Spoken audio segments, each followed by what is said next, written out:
Okay, I want to start today with a thought experiment. And I really want you to, picture this because it's Yeah. a little unsettling. Okay, I'm ready. Imagine a billionaire approaches you. You know the type, visionary, super wealthy. And they make you an offer. They want to send your 10-year-old child to Mars, To Mars, like the actual planet. the red planet. But here's the pitch. Your kid gets to be part of the very first permanent human settlement.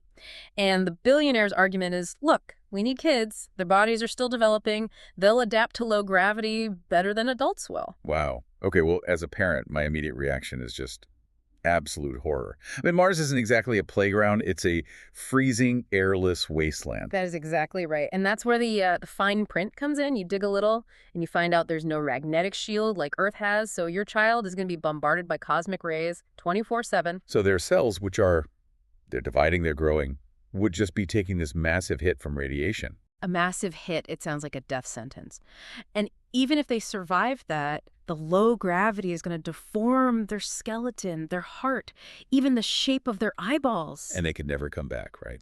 Earth's gravity would be too much. They might never be able to come back. Their bodies would be so altered that our gravity would literally crush them. Oh, and one last thing. The company didn't actually ask your permission? Why? They just got your 10-year-old to check a box on a digital form, and now the rocket's ready to go. That is terrifying. I mean, obviously, no parent on Earth would agree to that. Yeah. It's child abuse. It sounds completely insane when you put it that way.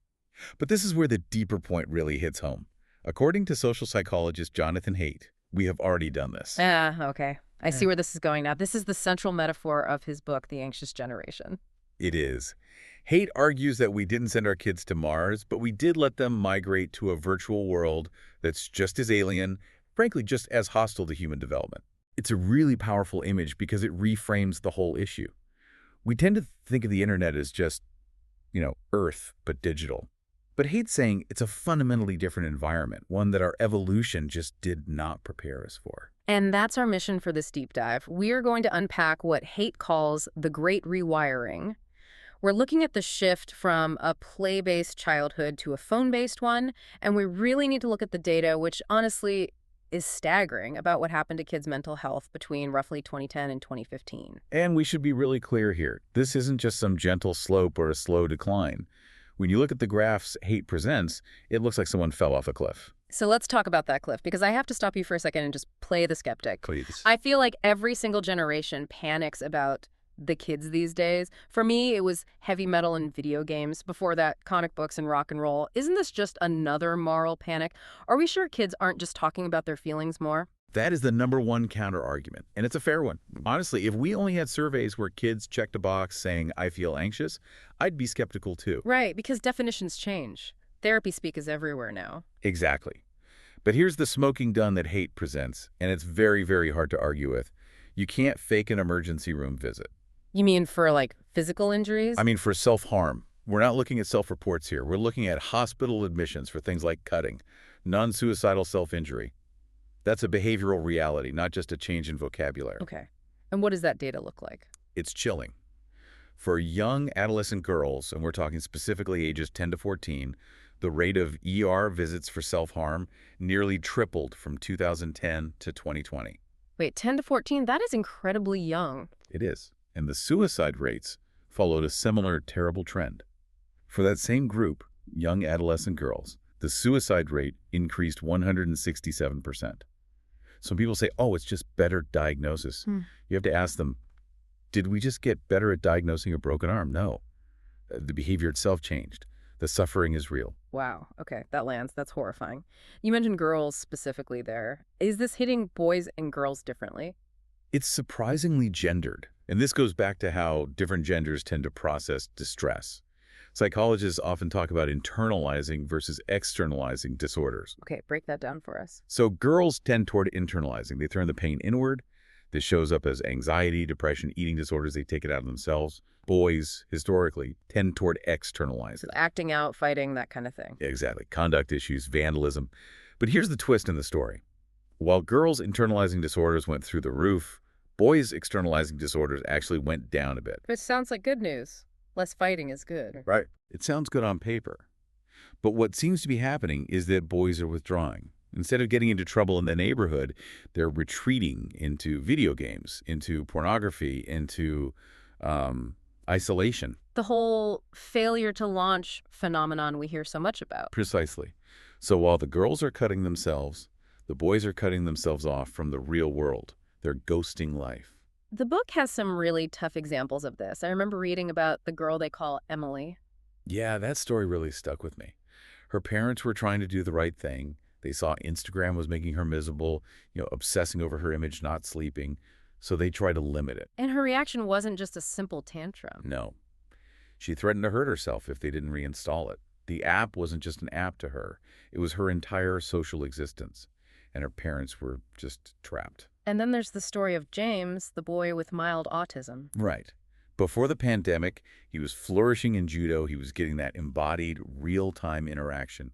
That everything shut down, judo stopped, and he got a PlayStation. And he just vanished into it. Totally. He went from a thriving kid to being aggressive, isolated, and completely addicted. And it's this impossible situation for parents. If you take the device away, you're the monster cutting your kid off from his only friends. If you let him keep it, you're watching him wither away. So, okay, we have this massive spike in suffering, and it seems to kick off around 2010. But why then? The iPhone came out in 2007. Why the 3-year lag? It wasn't really a lag. It was more of a convergence. Haidt makes the case that the smartphone in 2007 was just the vessel. The real poison was a specific set of features that all came together a few years later. What were the key ingredients in that toxic cocktail? First, high-speed broadband became widespread. Suddenly, you're not just checking email. You're constantly connected, always streaming. Second, and this is huge, was the front-facing camera in 2010. The birth of the selfie. Exactly. Before 2010, you used a camera to take a picture of the world. After 2010, you turned the camera on yourself. It launched this era of constant self-curation. You became the product. And then the design of the apps themselves, like the like button. That's the psychological hook. Facebook introduced the like button in 2009. Twitter added the retweet. And this gamified social interaction. Yeah. Suddenly, communication wasn't just about connection. It was a performance with a public scorecard. It turned friendship into a competition. And not just any competition, but one designed like a slot machine. You post something, and you get that variable reward, maybe 10 likes, maybe 100. It's the most addictive pattern known to psychology. It just keeps you pulling the lever. Which brings us back to the kids. Gen Z, born after 1995, they were the first generation in history to go through puberty with this stuff in their pockets. And puberty is the absolute worst time for this kind of technology. Your brain is literally rewriting itself to care intensely about what your peers think of you. You're hypersensitive to social standing. And right at that moment, we handed them a portal to a universe where everyone is judging them all the time. It's like being trapped in a middle school cafeteria that never, ever closes, covers the whole planet, and keeps a permanent record of every embarrassing thing you do. That is a terrifyingly accurate description. Haidt calls it a universe of judgment and brand management. So we've got this tech convergence, but Haidt's argument is that it's not just the tech. We, as a society, made 2 huge mistakes at the same time. A double failure. Yes, this is the core of the book's sociological argument. Mistake number 1, overprotection in the real world. This is the whole stranger danger thing, right? The white vans I heard about growing up. Exactly. Starting in the 80s and 90s, we became terrified of letting kids play outside unsupervised. We thought kidnappers were behind every bush, even though abductions by strangers are statistically incredibly rare. So we stopped letting them walk to school alone or roam the neighborhood? We did. Huh? And in doing so, we deprived them of risky play. And this is crucial. Kids need that. They need to climb trees and scrape their knees and figure out arguments on their own. That's how you build resilience. So we bubble wrap them in the real world, which is actually pretty safe. And then mistake number 2. Under protection in the virtual world, we took these kids who we wouldn't let walk 2 blocks to the park, and we gave them completely unrestricted access to the internet. A place filled with addictive content, violent content, pornography. With almost no age verification, no safety rails. It's the Wild West. So we block them from the real world, where they learn resilience, and we push them into the virtual world, which actively strips it away. I want to dig into that stripping away idea. Haidt talks about the difference between real-world and virtual world communication and how one particular aspect, asynchronous communication, creates so much anxiety. This is such a key insight. The real world is synchronous. It happens in real time. You speak, I listen and respond. We're locked in together. There's a rhythm. And the virtual world is asynchronous. I send a text and then just silence. You text, and then you wait. And you have to think about what that wait does to a developing brain. In a real conversation, if I make a joke and you laugh, I get immediate positive feedback. Right. Instant dopamine hit. Connection secured. But online, you post the joke. And then there's this void. You enter this state of high alert anxiety. Your brain just starts looping. Did they see it? Did they hate it? Am I being ignored? You're basically trapping the brain in a cortisol stress loop. So the phone creates the anxiety, and then you check the phone to relieve the anxiety, which just starts the whole cycle over again. Precisely. It fragments their attention. Part of their brain is always running this background process, just waiting for the loop to close. It's mentally exhausting. And on top of that, it's disembodied. Right. No body language, no tone of voice. We evolved to communicate with our whole bodies. When you strip all that away and it's just text on the screen, you lose so much empathy. It is way easier to be cruel to a username than to a human face. It's a pretty bleak picture. We've essentially put a generation inside a digital box that's designed to make them anxious. But the book doesn't just diagnose the problem, it does claim there's a way out. Thankfully, yes. He's not just a doomsayer. He offers a path forward. But I have to be honest, when I read the solutions, my first thought was just, good luck with that, because he's up against what he calls this collective action problem. That's the biggest hurdle, for sure. I mean, it sounds logical, but as a parent, I'm sweating just thinking about it. If I tell my 12-year-old, sorry, no smartphone until high school, and he's the only kid in his grade without one, I'm not protecting him. I'm making him a social pariah. And that is exactly why most parents give in. It's a trap. No individual parent wants to sabotage their kid's social life, so everyone hands over the phone, even when they wish they didn't have to. It's a classic prisoner's dilemma. We all defect because we don't trust the other parents to hold the line. Which is why the solution can't be individual. You can't just be the strict parent acting alone. The norm itself has to change. So how do we break the trap? Haidt proposes 4 specific reforms. But the key is that they rely on coordination. If schools and groups of parents do them together, they're easy. If you do them alone, they're incredibly hard. Okay, let's walk through them. The 4 foundational reforms. What's number 1? No smartphones before high school. So roughly age 14. And to be clear, that doesn't mean no phone, right? A lot of parents want them for safety. Correct. Give them a flip phone, a basic phone. Let them call you, let them text. But do not give them a supercomputer with an open internet browser and an app store in their pocket. Delay that 247 internet access. Okay. Reform number 2. No social media before 16. That one feels huge. Why 16 specifically? It's all about protecting the developing brain during those most critical years of puberty. I mean, from 11 to 14, the brain is just so plastic and so sensitive to social comparison. By 16, they've matured a bit more. They have a stronger sense of self. They can handle that fire hose of algorithmic judgment a little bit better. All right, reform number 3. This one's for the schools. Phone-free schools. And he's really specific here. It is not enough to just say put it in your pocket. Because if it's in your pocket and it buzzes, your brain is gone. Even if it doesn't buzz. Studies show the mere presence of the phone drains your cognitive resources. It's that attention fragmentation again. He recommends lockable pouches like the ones from Yonder or just phone lockers. They have to be physically inaccessible during the school day. Imagine that. 6 or 7 hours a day where kids actually have to look at each other. It forces them to interact. It forces them to be bored, which is where creativity comes from. It restores the whole social ecosystem of a school. And finally, reform number 4. More independence and free play. We have to reverse the overprotection in the real world. So let kids walk to school again. Let them walk to school. Let them play unsupervised at the park. Let them manage small risks so they can learn to handle big ones later. We have to restore the play-based childhood that we took away. You know, these 4 things seem shockingly doable. They don't cost money. They don't require some new technology. That's the beauty of it. They cost nothing.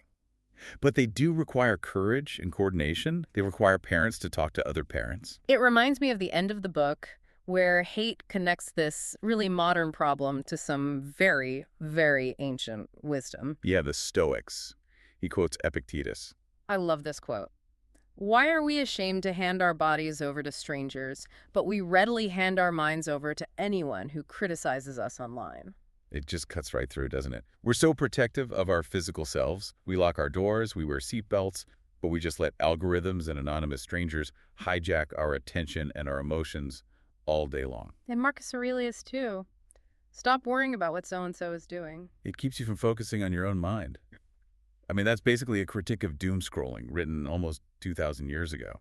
It really puts it all in perspective. We often feel like technology is this unstoppable force, like the weather. Like we just have to accept this is how life is now. But that's not true. Haidt makes a great comparison to cars. When cars first showed up, they were death traps. Yeah. But we didn't ban cars. No, we added seatbelts, we required licenses, we put in speed limits. We regulated. We banned leaded gasoline. We got rid of cigarette vending machines so kids couldn't just buy them. We realized that while adults might be able to handle certain risks, children need protection. We can do that for the digital world, too. We don't have to just accept that this virtual world is a lawless zone. We can enforce age limits. We can design safer environments. We can choose, as parents and as a community, to delay entry. It all comes back to that Mars metaphor we started with.